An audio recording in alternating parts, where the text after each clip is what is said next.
कहीं ना कहीं लोगों के जहन में ये शक पैदा होता है कि क्या ये राजनीतिक कारणों से किया गया है, किसके लाभ किसके नुकसान के लिए किया जा रहा है। ये गलत है। किसी भी दल, किसी भी नेता, किसी विचारधारा का ऐसा प्रभाव नहीं होना चाहिए कि मनमाने तरीके से वो सीमाओं का बंटवारा किया जाए।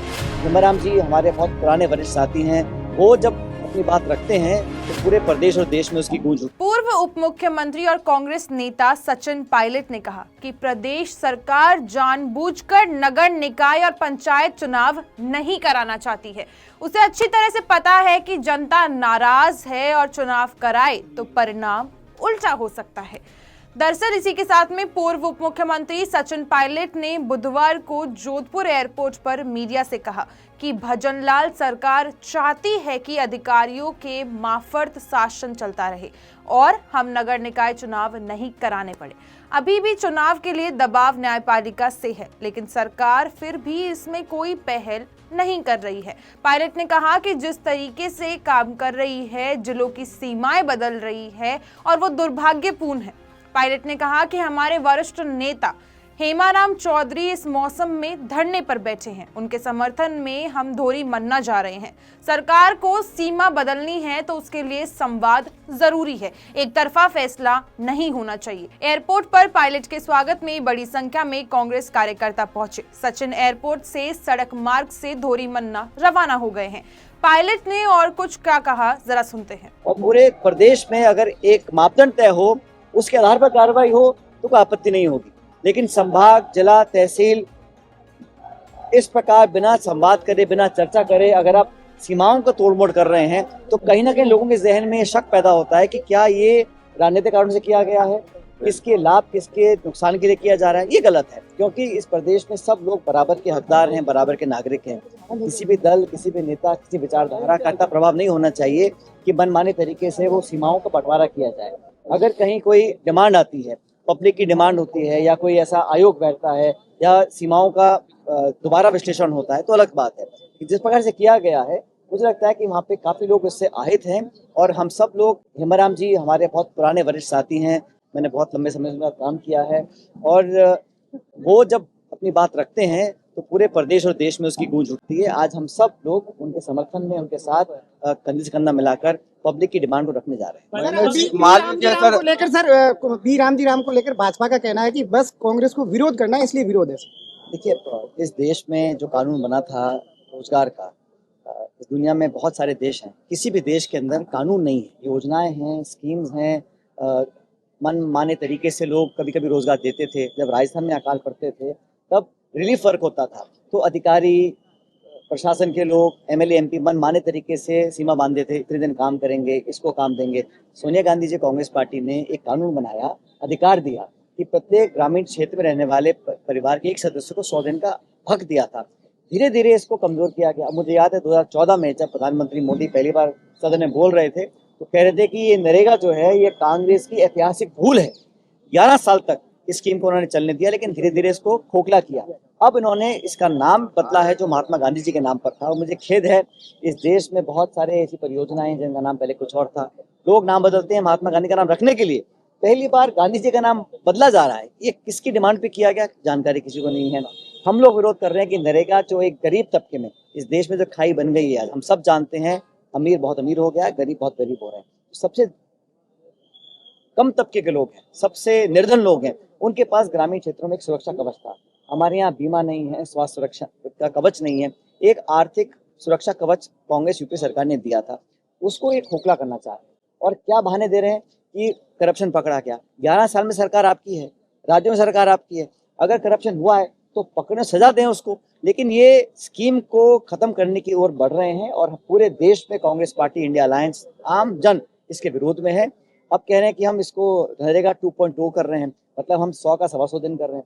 100 दिन तो पूरे हो नहीं रहे, बजट कम कर रहे हैं। पहले निर्णय गांव में ले जाते, गांव में पंचायत होती थी, पंच, वार्ड पंच, सरपंच बैठ के निर्णय करते थे, कहाँ कुआं खुदेगा, कहाँ सड़क बनेगी, कहाँ स्कूल का निर्माण होगा।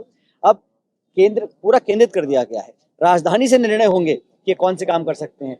बजट की सीमा लगा दी गई। पहले कोई सरपंच अगर एक्टिव होता था तो कोई सीमा नहीं थी, 100 करोड़ के काम एक गाँव में हो सकते थे। अब बजट की सीमा लगा दी है। और पहले 90-10 का रेशो था, 90% भारत सरकार पैसा देती थी, 10% राज्य सरकार देती थी। अब 60-40 कर दिया। कौन सी राज्य सरकार है जो इतना बोझ वहन कर सकती है। मतलब ये पिछले दरवाजे से इस नरेगा को खत्म करना चाहते हैं और मुझे लग रहा है कि बजाय कोई सकारात्मक काम करें, बड़े बड़े उद्योगपतियों के लिए आप निजीकरण कर दीजिएगा, एयरपोर्ट का, हवाई अड्डे का, रेलवे का, बांध का, खान का, और जो गरीब तबका है जिस पास एकमात्र साधन था अपने जीवन में एक सुरक्षा विश्वास पैदा करने का कि हमें कल कुछ नहीं होगा, हमारी जेब में 2 रुपये आएंगे, उसको धीरे धीरे खत्म करना चाहते हैं। इसको लेकर पूरे देश में हम आंदोलन कर रहे हैं। मैं अलग अलग राज्यों में गया हूँ, सब जगह इसका विरोध है, क्योंकि कभी जवान जो भाजपा की सरकारें हैं जहाँ राज्यों में, वो भी नहीं समझ पा रहे हैं और ना ये विश्वास पैदा कर पा रहे हैं कि वो स्कीम को आगे लागू कर सकते।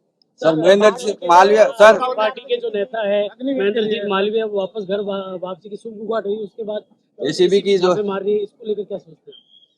मैं तो इतना कहना चाहता हूँ कि कांग्रेस एक बहुत पुरानी पार्टी है और कांग्रेस में जिन लोगों का विश्वास रहा उन्होंने हमेशा जनता का मन जीता है।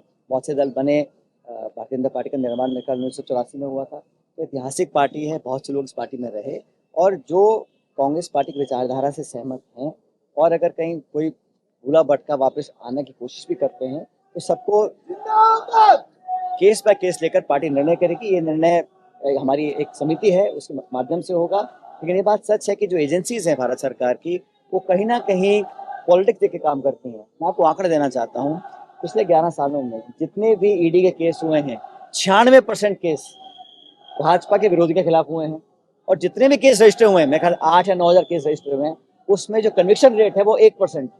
वोट हड़काता है ईडी को कि आप लोगों को तंग करने के लिए आप छापे मारते हो, चार्जशीट करते हो, जेल बंद करते हो, आप कन्विंस नहीं कर पाते, कन्विक्ट नहीं कर पाते हैं। एजेंसीज का दुरुपयोग लगातार हो रहा है प्रदेश में भी और देश में भी, ये सब जग जाहिर हो चुका है। बंगाल चुनाव को लेकर ममता मैंने 11 बार नाम बता दिया और आखिर भगवान राम के नाम से कांग्रेस को इतनी दिक्कत क्यों है? आप जानते हो, आपने मेरे कई भाषण सुने होंगे, मैं तो जब बात शुरू करता हूँ खत्म करता हूँ, मुझसे ज्यादा राम राम सा कोई नहीं बोलता होगा। सर पश्चिम बंगाल में ममता बनर्जी के जो ईडी के छापे पड़े थे, मैं वही कह रहा हूँ आपको, ईडी ने हमेशा अपना इस्तेमाल होने दिया है और भाजपा अपने विरोधियों की आवाज दबाने के लिए, दबाव पैदा करने के लिए, विपक्ष को बिखेरने के लिए हमेशा ईडी का इस्तेमाल करती आई है। ये बंगाल में भी हो रहा है और जगह में भी हो रहा है। लेकिन मेरा मानना है कि देश के लोग समझ चुके हैं कि सत्ता का, धन का, एजेंसीज का दुरुपयोग कब तक सहन करेंगे। पब्लिक आज उठ चुकी है और ये मत भूलिएगा कि 2024 का जो चुनाव हुआ था वहां पर जो जनादेश आया लोकसभा का, वो खंड जनादेश था। किसी पार्टी को बहुमत नहीं मिला। जो लोग 300-400 पार की बात करते थे वो 240 पे अटक गए और 2-2 पार्टियों की बैसाखी लेकर सरकार चल रही है। वो सामने कुछ भी दिखाएं, लेकिन इंडिया अलायंस का जो संख्या बल है पार्लियामेंट के अंदर वो 232 है, 32-33 के आसपास है और जो एनडीए का है वो 290 के आसपास। तो बहुत ज्यादा अंतर नहीं है। अब धीरे धीरे लोग इस बात को समझ रहे हैं और भाजपा अपने कामों से, अपने निर्णयों से और जो पक्षपात रवैया उनका अपनाया हुआ है उससे लोग उब चुके हैं। सर चुनाव आयोग को लेकर सर क्या कहेंगे? पंचायत नगर निगम डर क्यों रही? यहाँ पे बहुत सरकार के लोग आते हैं, उनसे पूछिए आप, ना पंचायत के, ना नगर पालिका के, नगर परिषद के, उनका मन रहे चुनाव कभी कराए ना, वो भी जान चुके हैं कि जनता आक्रोशित है और अपनी भड़ास निकालेगी, इसलिए जान पूछ के कोई ना कोई बहाना अटकाकर, कभी न्यायपालिका का बहाना लेकर वो चुनावों को टालते रहते हैं। और जो चुनाव का दबाव आ भी रहा है वो न्यायपालिका से आ रहा है, कोर्ट आदेशित करता है, कभी जनगणना, कभी कोर्ट का हवाला। वो चुनाव कराना चाहते ही नहीं, वो तो चाह रहे हैं बिना चुनाव शासन चलता रहे, अधिकारियों के माध्यम से हम जनता के ऊपर अपना दबाव बना के रखें। लेकिन ये बात सच है, अब 2 साल पूरे हो गए भाजपा सरकार को प्रदेश के अंदर।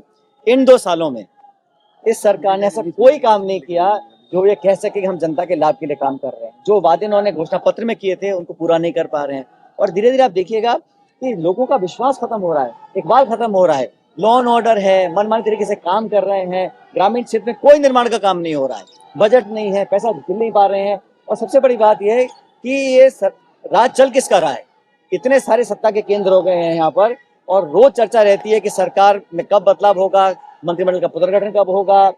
चलाने वाले लोग हैं वो सिर्फ दिल्ली की तरफ देखते हैं, वहां से कोई इशारा होता है तब यहाँ कार्रवाई होती है। तो लोगों ने चुना था यहाँ की सरकार को, दिल्ली की तरफ क्यों देखना पड़ता है बार बार।